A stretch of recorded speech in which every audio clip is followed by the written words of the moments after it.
What to do during the holidays in the greater Philadelphia area? Costar is coming for Zillow right in New York City. And we're also going to talk about some local places you can support for takeout holiday dinner next on Toole Time.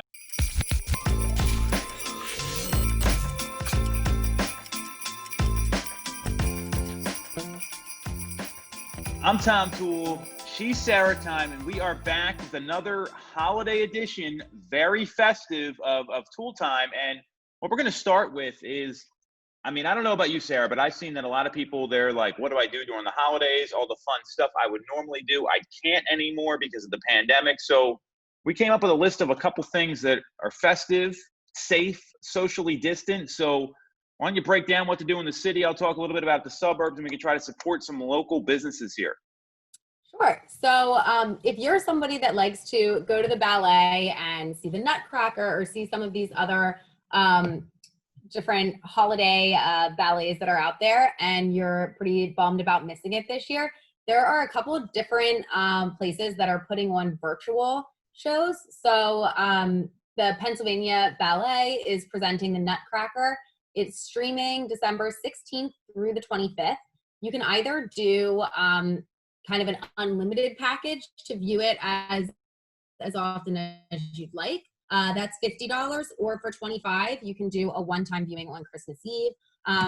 There are a couple others out there as well that are kind of giving you that experience virtually that you're not going to be able to get as you normally would this year. A few other things that are out there as options that you could go out and do. You could go down to Winterfest in Philly. They have skating. You need to reserve times to be able to do that. They have a couple of different, hot chocolate stands, and I think there's a Ferris wheel. There's a couple of different outdoor events where you can kind of walk around and get the Christmas spirit. So those are a couple of different options. And if you're looking for something to do with the kids, maybe where you're staying in the house and you just want to Zoom, there's actually a couple of different virtual cooking classes that are out there where you could make gingerbread houses with the kids, or I think that there's a snowman pizza class where you can go on and kind of just do some cooking, but have it be virtual and a little bit fun. I'm in for snowman pizza. Probably out for the ballet though. I don't know. I just, it's not my cup of tea. I've been to the Nutcracker once, and it was it's like a one and done sort of thing, but very cool for the people that like it. I know my daughter's a big dancer. So a couple things I thought were pretty interesting. The Legoland Holiday Bricktacular. So this one was pretty wild. It's every weekend at Legoland in Plymouth Meeting, and they have a Lego sleigh. You can build an ornament. There's Lego reindeer. So that's very cool. That's at Legoland in Plymouth Meeting. The Longwood Gardens Christmas, that one's outside, so bundle up. And they have obviously like the garden railway, which has like the Christmas train that runs around. They've got a lot of lights, a lot of great holiday things. That runs until January 10th. That's down in Kennett Square. Those two really jumped out at me. And then also there's Morris Arboretum is having a holiday garden railway that's every Saturday and Sunday until the end of the year, from 4:30 to 7 p.m. So those are all some kind of more of like family friendly things that you can do, because that's my life right now with 3 kids. That's what we end up doing all the time. Sarah's got that the dink life going where she's at least for the time being. So those are a couple cool things. And like if you Google stuff, there's a lot of people trying to do things. Those were the ones that kind of jumped out at me as something that would be pretty fun to do for the holidays and really help some local businesses, because I think like Legoland, for example, that's got to be pretty tough right now for them, because that's like a very interactive place. So that's what to do for the holidays. Do you have any, have you done anything, Sarah? Like, tell me a little bit more about what you guys are doing. You're probably not like going around caroling or anything like that, but like anything that you got on your radar here? I wish I had some cool activities that we were doing, but I honestly don't have anything. We were going to go get a Christmas tree with our cousin the other week, and then that didn't end up happening. So that was really our only big holiday activity. So we've been. So if you want to get a tree, you can cut your own tree at Linvilla Orchards. Like you can actually go out, like get the hat. That's pretty. I think we talked about that before. I know neighbors of ours did that, and Tree looks pretty good. I saw some pictures from the window because that's the world we're living in right now. So, but Yeah. I would that if you want to get a tree, that's a good spot to do it. Yeah. Yeah. So yeah, what about you? Have you gone out and done any of the activities? We drove around and looked at Christmas lights in our neighborhood. That was very exciting. We're doing. I think our daughter is going to tune into one of those ballets because she's like does dance class and stuff. So like for the parents out there, like it's not like, I mean, in my view, I'd rather have her watch on TV so I don't have to go. So I think that's like pretty cool. Like it's like a dad. Like I don't have to sit through the whole thing. So Well, I so think have you seen the Christmas commercial that's been on recently where the dad like learns how to dance to the Nutcracker because the daughter's into it and like I think it's like an Amazon commercial because he's just like ordering a bunch of stuff. But so you're not going to surprise your daughter with a Nutcracker dance and a full like screen of it out in the backyard. I mean, I think you know the answer to that question. So, plus I can't dance. It's tough this year. I think so that the fact that there's anything going on is pretty cool. I mean, maybe this is, but yeah, I'm not going to be surprising her with a dance if that's what you're asking. I'm going to remember this stuff in a couple months here, Sarah, and I'll be bringing this up to you next year about what you can do. So, great ways to support some local businesses. We do have, like, the news has been a little slow lately. There has been a lot happening. This story is very interesting to me and kind of piggybacks off that Costar buying the HomeSnap app. So Costar came out and HomeSnap, the app that they bought, which I know you use a lot, it's basically like a real estate listing portal. They are in talks. HomeStar's in talks right now to develop a New York City focused listing portal in partnership with the Real Estate Board of New York, the REBNY, which would directly rival StreetEasy, which is owned by Zillow. Before we get your take on this, just to explain, I think an important fact here, New York does not have an MLS. New York City does not have an MLS. This is a big deal because friends of mine, peers in New York City, they don't have access to all these listings. And with NAR's clear cooperation law, they don't have to give access. People don't have to share all the information. So the fact there's a rival portal, pretty interesting to me. What do you think about all this, Sarah? Yeah, I mean, in the 2 weeks since Costar basically acquired HomeSnap and these changes have been in place, I mean, they've been coming after Zillow pretty hard. So it's just another example of them saying that they're not playing around and they're coming out strong and that they want to implement a lot of different options for clients as well. So I think it'll, Zillow's hasn't had that level of competition in recent years, and this is something that they're going to notice. I couldn't agree with you more. And I look at this in a couple strategic ways. One is that, like, what market is sexier than New York City, right? Like that is like the real estate epitome of the US. It's, you get a 1,200 square foot condo, it's a couple $1 million.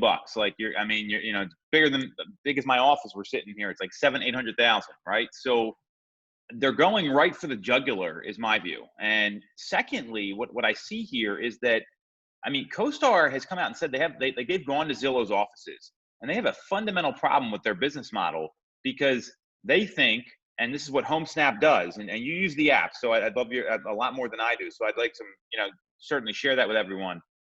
CoStar wants the listing agent's information on their listings. Zillow doesn't do that. Like it'll be kind of buried at the bottom, but typically you'll see like a grid of photos on the left. And then on the right-hand side, there's going to be 3 agents that advertise in the zip code. And a lot of buyers, look, we get these calls. We work with Zillow. They think they're the listing agent. And CoStar has come out and said, I don't agree with that model. So, and now my understanding from HomeSnap, because again, like it says who the listing agent is right on the app, it pushes all the docs there. So it seems like this is going to be a little more user-friendly for buyers and a little more transparent. Yeah, I mean, honestly, I love that it cuts out a lot of the stuff that's unclear that happens on Zillow. Like if I'm the buyer's agent, if I'm taking out buyers, it's great if you have a question or if you need information to not have to go through what feels like a lot of steps to get to the person that you want to talk to. And it just, you're able to get right to the source. And it's kind of like, why do we hide that? Like I want to talk to who I want to talk to. I know that like for Zillow, they want you calling in, connecting with a buyer's agent and kind of going through that route and not just getting directly to the listing agent. And I mean, I do understand that. I understand parts of that, but as being in the business and, just wanting to be able to quickly get in touch with the listing agent and get contact information all in one place without having to jump through hoops, it makes things move smoother. And I do like that. Well, and think about this for New York, right? They don't have an MLS. So it's all of a sudden a lot less clear. And, with when I've talked to, so a buddy of mine, Josh Rubin, I think you've heard me mention his name before. Unfortunately, you couldn't meet him because, hey, it's a pandemic, so we don't get to do this stuff. But I would usually see him a couple times a year, and he's right in Manhattan. He works at Douglas Elliman, and I mean, he's telling me there's an MLS lookalike, but I got to go to Street Easy. But then sometimes I have to hear it from a co-broke, and he has to go to Broker's Open House, and it seems a hell of a lot harder doing business there than what we're used to. So this sounds like it's going to make it a lot easier for the consumer. Now, on the flip side, I get that a buyer probably wants a buyer's agent to represent their interests. So it's more just the transparency of information, I think is the biggest point here. And look, I mean, this is a pretty aggressive move. Homestat did not comment about this, by the way, if you notice in the article. So, right. And this is the only market in the U.S. that doesn't have an MLS. So to me, you're going to the biggest, sexiest market, biggest city. You're going right after them with something they've had a monopoly on. And you already said you have a fundamental problem with their business and are and backing it up with your actions. I mean, this is not going to be the end of this. And it's really, and everyone forgets, right? Like Realtor.com, you probably don't even know this. Realtor.com used to be the only online portal for real estate like 15 years ago before Zillow was out there. Then Zillow came on the scene and basically just put them out of business. I mean, they're still out there, but when you deal with both companies from a consumer side, because we're consumers and we deal with them, meaning they're consumers, like I can't even get a call back from Realtor.com half the time. So if Costar is going to be like this and they run a good business, this is going to be a dogfight. I mean, it's really going to be a big challenge to Zillow here, and maybe it's going to hopefully benefit the consumer and benefit the professionals. Right. Yeah. Yeah. It'll be interesting to see how it plays out. It's ain't over. I mean, not by a long shot. This is just the opening shots here, so it should be interesting. Yeah. So keep your eye on this if you care about real estate. If you don't, just come to us and we'll fill you in, right? So next topic, where to go get Christmas dinner, right? So I got a little holiday hat here I'm going to put on for this one. Keep it festive. And then we're going to little Christmas debate about, this is ridiculous, by the way. Like, look, it's got like reindeer antlers and bells. So, and my head's also too big and barely fits on. So where should people go get Christmas dinner if they don't want to cook, Sarah? I know you looked at a couple places. I did too. So why don't you fill them in? Yeah, so I mean, there were a couple of different options out there for takeout, where you can kind of pre-order your meal, and they have a lot of different Christmas specials. Some of them, Talula's Daily. I know I've talked about Bruno Bros on a number of the episodes here, but Bruno Bros is also offering a couple of different options for you. And Iron Hill is also coming out with some different Christmas holiday meals for you that you can pre-order. What's nice about that is there's obviously quite a few locations. So no matter where you are at, there's probably one not too terribly far away from you. Yeah, that is pretty cool. Cause I mean, I don't so hopefully there's no kids watching, but as a parent on Christmas Day, you got a lot to do, right? So the last thing you feel like doing is cooking some whole dinner and doing all that. So I do like the idea of takeout. I think Iron Hill, they're in Ardmore, Westchester. There's one in Media. The Bruno Brothers, they're at the Ardmore Farmers Market. There's the one downtown. So there's a lot of places all over. Tallulah's Garden's pretty good too. Sometimes I think when you're getting like takeout on Christmas, I think of like The Christmas Story, right? So they're like, the dogs eat the turkey and they end up at a Chinese restaurant. So there's two places in particular, Tom's Dim Sum in Media and in Chinatown. And they're serving your like traditional Chinese cuisine. And I mean, they're going to have dumplings, rice, chicken, pork, beef entrees. And they're saying you should order in advance. And then the other one is Tsunami in Westchester. And that's more of like a Thai sort of cuisine with like sushi, tempura, fried rice. So if you want to go like totally ham, and not like a real ham, but like totally off base for Christmas dinner, those are a couple places you can get takeout. Because a lot of people, like the bigger dinner is Christmas Eve, I think. And then like Christmas Day is like, oh, I'm exhausted from all the festivities and I don't feel like doing anything. So a couple great local businesses to support. We're going to tag them in the episode here. So the biggest debate, best Christmas movie, What do you think, Sarah? I think there's a lot of contenders here. What's your take on this? What's your favorite and what's the best? Well, you've already told me that mine's lame, but I stick by my comment, by the Love way. Actually. Love Actually is definitely my favorite Christmas movie. I just love it. Tell us more. Why do you like it so much, besides the British accents? Yeah, the British accents are good. I don't know. I just love all the little clips of everybody's different stories. I feel like there's a lot of just like funny lines in it. And my siblings and I have like many a Christmas holiday watched it together. So there's random lines and things that I feel like, I mean, I can't think of any on the spot right now, but where we've like quoted things from that. Or I know a couple of months ago, my sister called me and was like, what movie is it? And there was just, it's some like ridiculous scene. And I was like, Love Actually. So I don't know. It circles back around for me different times. I like it. Well, you're a woman and it's a total chick flick. So I'll give you credit there. Just because I wouldn't watch it doesn't mean it's that lame. I was kind of busting your chops, which we usually do back and forth all the time. Eric's always like, at Christmas, Eric's always like, oh, great, Love Actually. At Halloween, he's always like, oh, I see you're watching Hocus Pocus again. So, like, you know. Oh, so I watch Hocus Pocus with my kids, though. That's actually a pretty, like, because there's not a lot of good Halloween movies, unless, like, someone's getting, like, murdered. And, like, you don't want to show that to your kids. So I have seen Hocus Pocus with my kids a couple times. So I'll support that one. But apparently there's, like, a lot of festivals about that movie. Were you aware of this? Like, that people, like, get together and, like, quote the lines for that movie? No, but I'm not surprised. It has like a crazy cult following, and yeah, I like all of these years later, I feel like it's even more a thing now than it was when it first came out. So I'm not surprised. We'll see pictures of Sarah at the next Hocus Pocus festival in like Salem, Massachusetts next year. So I'll be the first to report that one. So so mine, I think that I got a couple different, and I guess my perspective is a little different because I got like little kids, so they watch their movies, right? Then there's the movies you're not supposed to watch with the kids that I find hysterical. And then there's like the classics. So I would say the classic one to me, and this is like everybody, National Lampoon's by far, like our kids were actually watching that on Thanksgiving. And then my daughter, Gina, who I think you recognized it like rock climbing gyms before, she started quoting some of the most inappropriate lines, which I was like, maybe not a good one for them to watch, but my father-in-law loves it. And he was over here. So that to me is like the classic, like funniest one that like pretty family friendly for the most part. Like even there's some foul language, but it's not anything like too inappropriate. In terms of kids movies, like that one's interesting because there's so many of these things. And I feel like there's like 20 more that come out each year.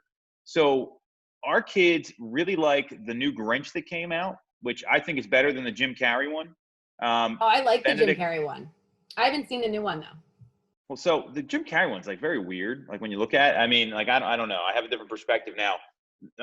Like Pharrell narrates the Grinch, which I think is pretty cool, and they play some like good music in it. So I've probably seen it like 40 times. So, you know, it's kind of what we're dealing with. But to me, my classic favorite, and there's two that I really like.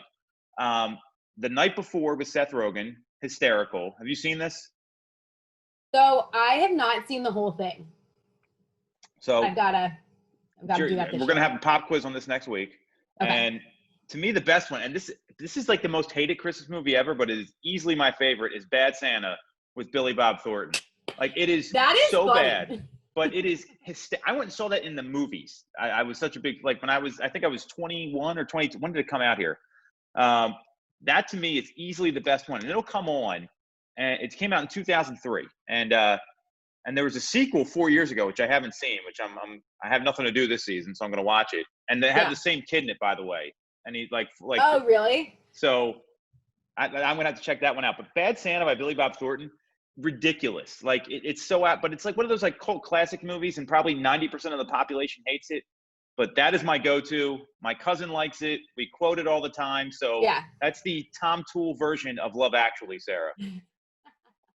Yeah, no, Bad Santa is funny. I do enjoy that. I also like Elf. Elf's a good one. Elf's a good one.